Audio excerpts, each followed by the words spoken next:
할렐루야. 153 저녁기도에 오신 여러분들을 주님의 이름으로 환영하고 축복합니다. 오늘도 귀한 저녁 시간 가운데 하나님께서 우리 가운데 신실하게 일하심을 경험하는 복된 귀한 기도의 시간이 되었으면 좋겠습니다. 오늘도 어김없이 주일 오후 예배의 설교 말씀처럼 꾸준한 일관성 있는 그런 기도자들, 여러분 한 사람 한 사람이 하나님 앞에 가장 복된 사람들이고 또 여러분들의 기도를 통해서 하나님이 분명히 일하시는 줄로 믿으시기를 바라겠습니다. 먼저 하나님께서 오늘 우리들에게 주신 말씀 보도록 합니다. 요한계시록 9장 1절에서 6절 말씀까지 보도록 하겠습니다.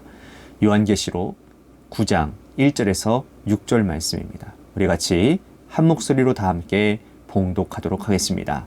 시작. 다섯째 천사가 나팔을 불매 내가 보니 하늘에서 땅에 떨어진 별 하나가 있는데 그가 무저갱의 열쇠를 받았더라. 그가 무저갱을 여니 그 구멍에서 큰 화덕의 연기 같은 연기가 올라오매 해와 공기가 그 구멍의 연기로 말미암아 어두워지며 또 황충이 연기 가운데로부터 땅 위에 나오매 그들이 땅에 있는 정갈의 권세와 같은 권세를 받았더라. 그들에게 이르시되 땅의 풀이나 푸른 것이나 각종 수목은 해하지 말고 오직 이마에 하나님의 인침을 받지 아니한 사람들만 해하라 하시더라. 그러나 그들을 죽이지는 못하게 하시고 5달 동안 괴롭게만 하게 하심인데 그 괴롭게 함은 전갈이 사람을 쏠 때의 괴롭게 함과 같더라. 그날에는 사람들이 죽기를 구하여도 죽지 못하고 죽고 싶으나 죽음이 그들을 피하리로다. 아멘. 인류 역사와 문화와 과학기술이 지금 이렇게까지 발전한 것에는 과거를 돌이키고 반성하는 인간의 합승 능력이 지대한 영향을 미쳤다고 할 수 있습니다. 인간은 잘못한 것을 반성하고 돌이키는 그곳에서 교훈을 얻는 학습 능력을 가지고 있습니다.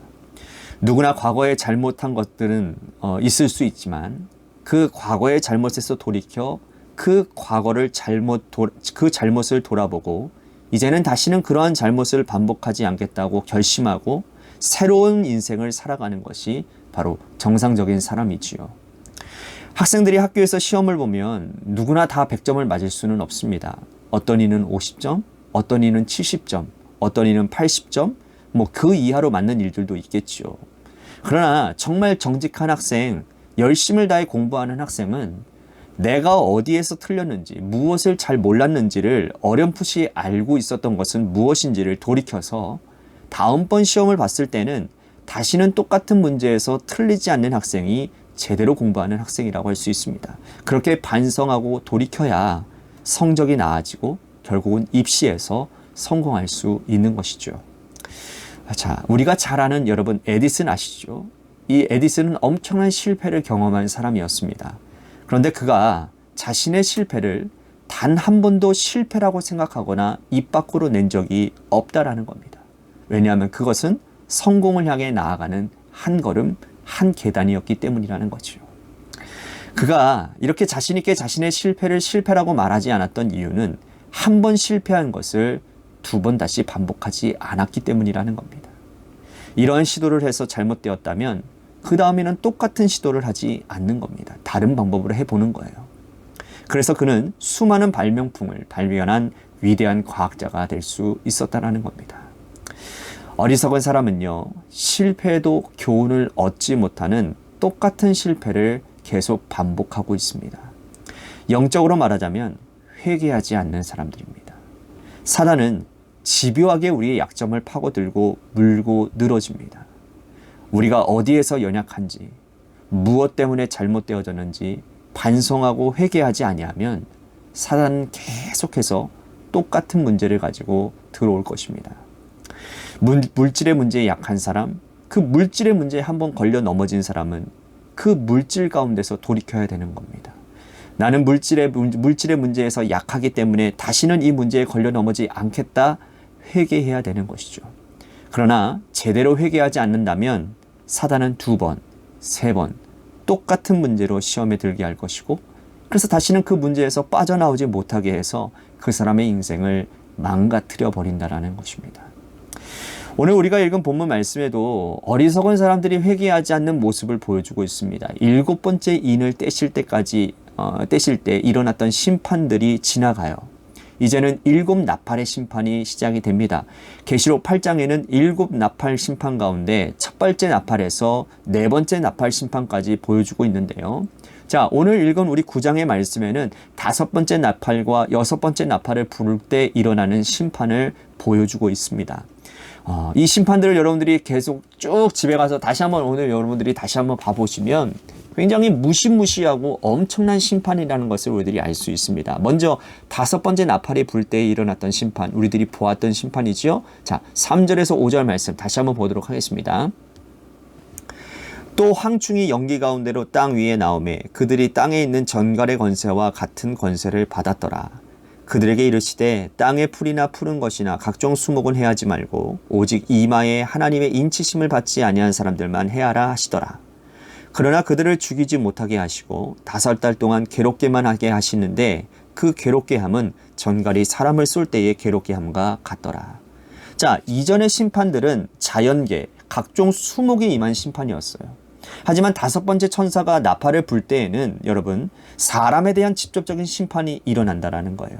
그런데 여기서 고생하는 사람들, 고통받는 사람들은 어떠한 사람들이라고 말을 하고 있냐면 하나님의 인치심을 받지 않은 사람들이라는 겁니다.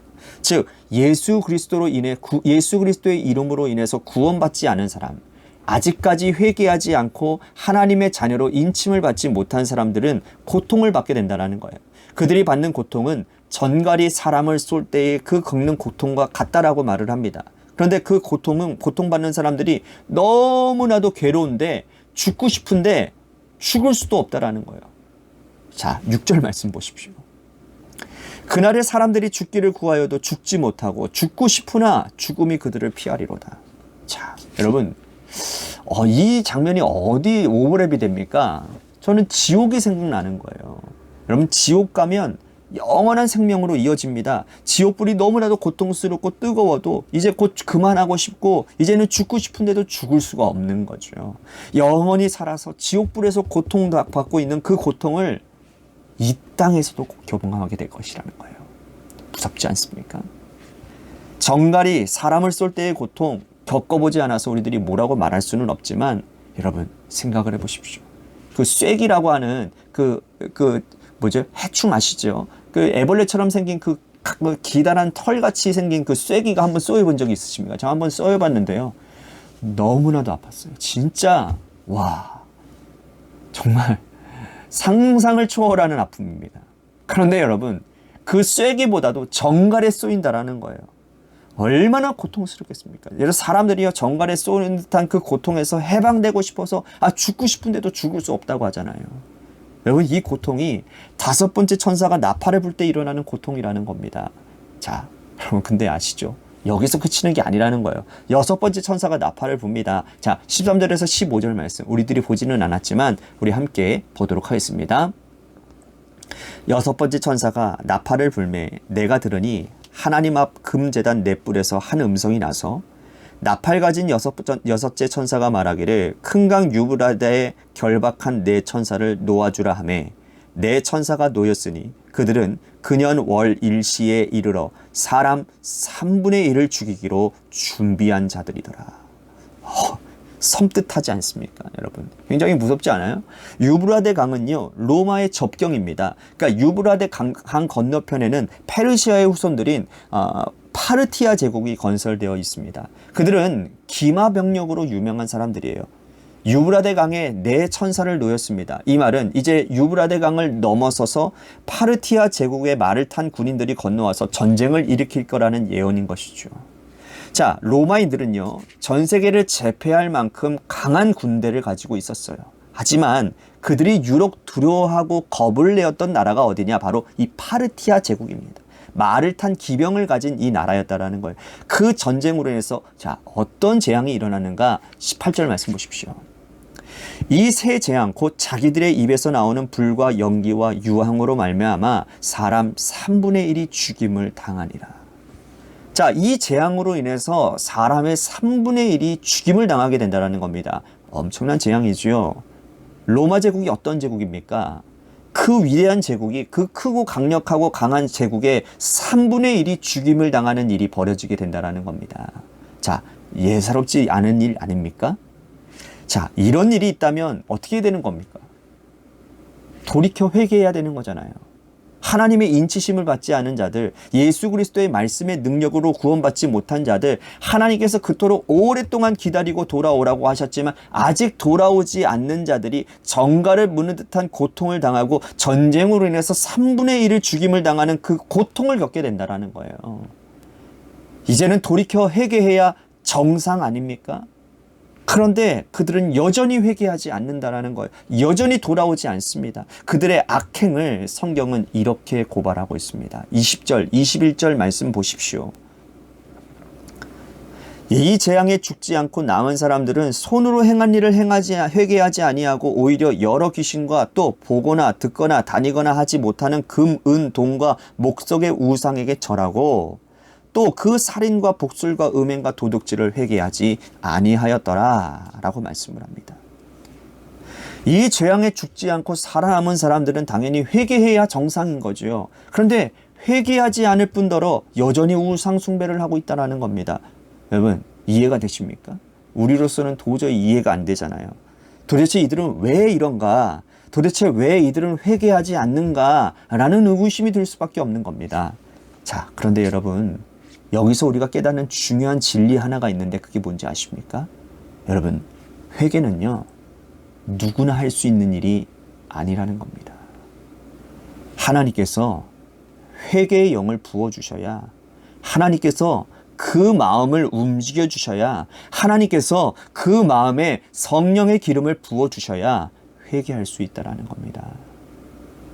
그렇지 않은 자들은 어떠한 악한 일이 일어나도, 어떠한 재난과 어떠한 자기의 인생에 어려운 일이 닥쳐도요, 마음이 강팍해지기 때문에 회개하지 않는 겁니다. 이 세상에 존재하는 3분의 1의 사람들이 다 죽어나가도 나는 죄짓지 않았다고 생각하고 그렇게 말하고 돌이키지 않는 악한 사람들일 뿐이라는 거예요. 우리는 이들의 악행을 이해할 수 없지만 성경은 그런 사람들을 여러 군데에서 언급하고 있습니다. 대표적인 사람들이 바로 이집트 바로왕 아닙니까? 이스라엘 백성들이 출애굽할 때에 모세가 바로에게 여러 번 경고했습니다. 몇 번이나? 10번 경고하지 않았습니까? 9번째 재앙 당할 때까지 그는 회개하지 않습니다. 돌이키지 않습니다. 10번째 재앙, 그 아들이 죽고 나서야 돌이켰지만 그럼에도 불구하고 다시 마음이 변화져서 강팍해져서 이스라엘 백성들을 쫓지 않았습니까? 여러분, 이스라엘 백성들을 출애굽시켰습니다. 그것도 여러분 진정한 회개가 아니었지요.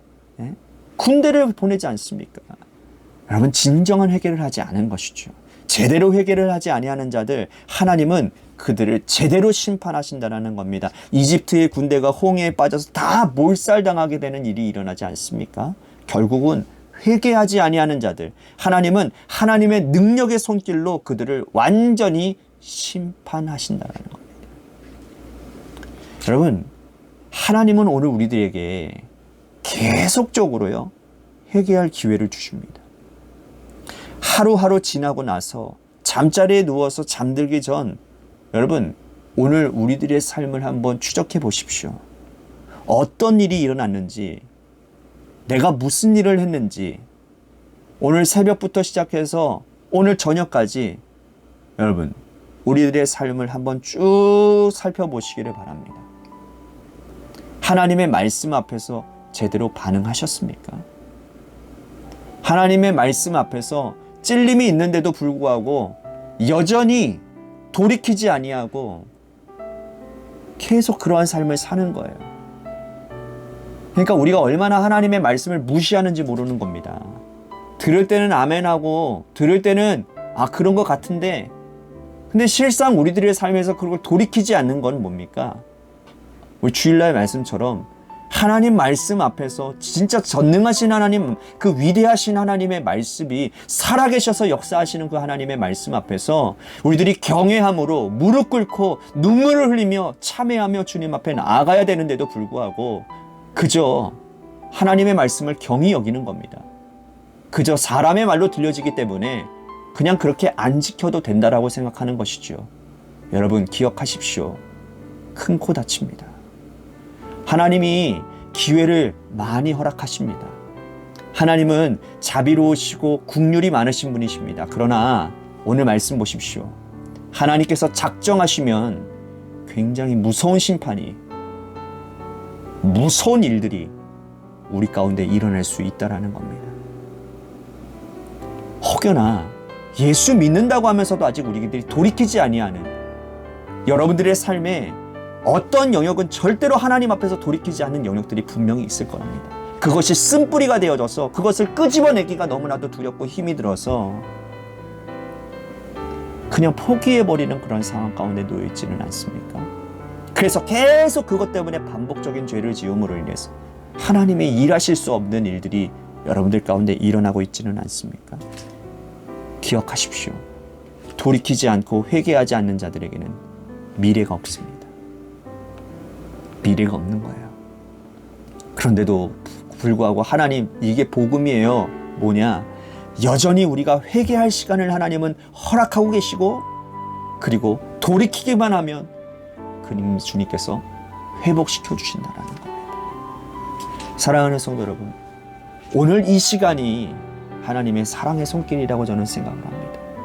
주님께서 다시 돌이키라고 하시는 그 음성으로 오늘 여러분들 들으셔야 됩니다.